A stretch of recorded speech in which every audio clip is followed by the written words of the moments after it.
Hey guys, I'm so sorry I'm not at school today. I thought I was going to be able to pull it off, but I just can't be out of bed for more than an hour yet. So hopefully with some rest, I'll be able to see you tomorrow. I did want to record going over the chapter 2 test review, just so that you had me to explain some problems to you. Please pause as needed. All right.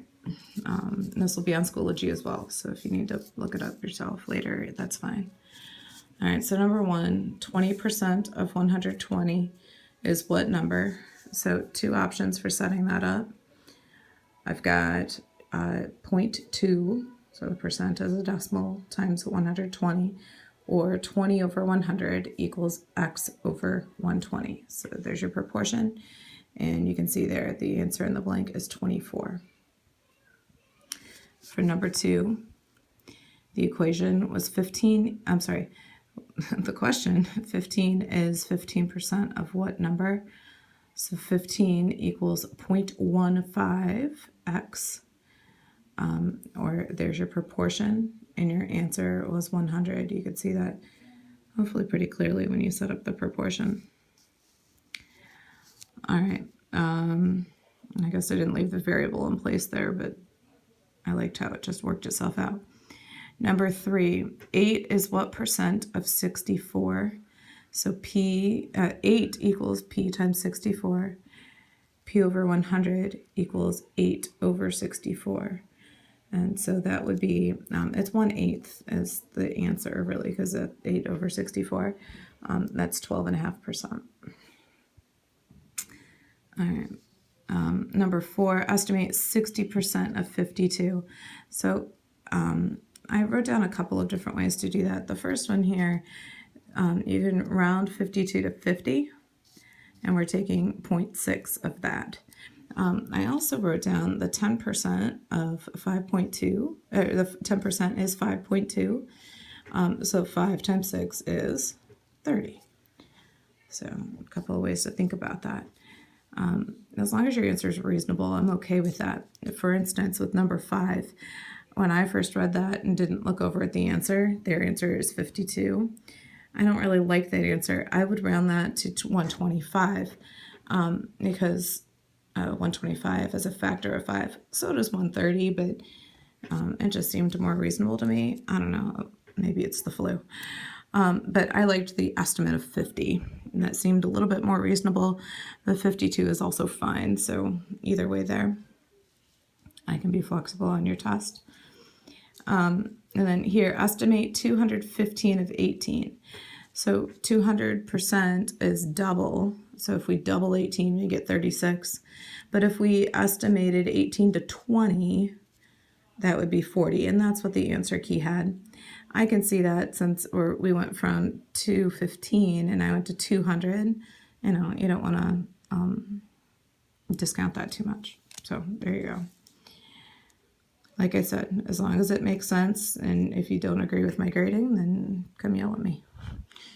All right, and then the next set of directions for exercises 7 and 8, write an equation for each problem, then solve, round to the nearest tenth. Now, it's super if you wrote the equation for the review. Please, follow all directions. However, when you're taking your test, if you're more comfortable with the proportion, I want to know that you can find the percent. And that's what's important to me. So whatever is more comfortable with you, for you at this point, that's what I want you to use. Okay, so 15 is what percent of 48? So I have your equation there, 15 equals p times 48. Or you can have the proportion, 15 over 48 equals p over 100. And the answer should have been 31.3%. And 31% is fine as well. All right, 35% of what number is 42? So 42 is on this side of the equal sign, equals 0.35 times n. If you set up a proportion, 35 over 100 equals 42 over n. So you can see that the whole, I used w for their variable, but you should have gotten 120. Okay, the whole was 120. All right, Macy has completed 78% of the questions on the test. How many questions has Macy completed? So 78 times 50 a 0.78 times 50. We have 78 over 100 equals Q over 50. Either way, you should get 39 questions for Macy to be done with. All right, Christina estimates that she will spend $250 on new summer clothes. She actually spent $350. Oops. What is the percent error? Round to the nearest whole percent.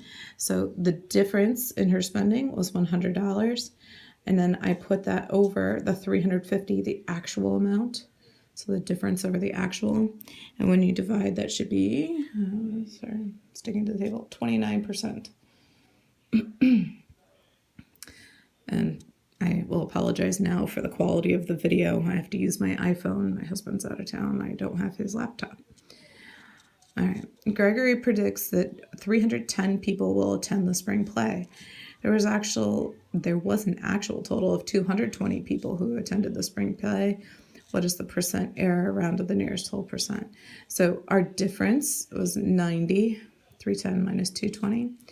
The actual was 220. So those are our two numbers for our fraction. When we divide, we should get 41%. Okay, now when I just completed number 12, I got a little bit different work for Regina than the answer key got. So if you checked this yesterday with the, Tuesday with the sub, hopefully you were okay with it. I would accept either my answer or the answer key, of course. But I just had a little bit of an issue with how they did some calculations. I also don't like how they set up the calculations over here. It's just a hot mess. So yeah, boy. Emilio, he sold his bags of popcorn costs $1.25. His markup was 8%, so that's 10 cents. So his selling price is $1.35. He sells 30 bags. And so his total that he brought in was $40.50. Well, and you know what? I just realized I'm missing a piece to this. So what we really should do then is subtract his cost from that to figure out the true profit. So $1.25 times 30. Let's see how tricky I can be videotaping and writing at the same time. There we go. $1.25 times 30. So that's $30 and wow. So it costs him $37.50, I think, to sell those bags of popcorn. So his profit's only $3. Sorry. See that? If his costs are this, and he brings in this, he only makes $3. Okay. So same will be true with Regina, and I need to figure that out in a second. When I multiplied $1.40 times her markup, 5%, so I got 7.7 cents. To me, that means that she's going to charge 8 more cents a bag. You can see over here on the answer key, sort of, that they said 7 cents a bag. That doesn't work. So, I mean, it does, but whatever. So my total selling price, $1.48, is what I used, times 26. So she's going to bring in $38.48. Okay. But once again, we got to figure out how much she is actually getting in profit. So that's $1.40 times 26. And of course, my phone is my calculator, and I can't do that. And okay. Please forgive me if I make a mistake. $26, and then 26 times 40. I don't know. If we subtract it out, and I'm sorry, I can't do that right now. If we subtract it out, it'll be a difference. But anyway, she's still going to make less money. Emilio's going to make more, but according to the original math, he had made $2.02 more. But it's really, it's going to be even more minimal. Yeah, so hopefully that makes sense. Just tell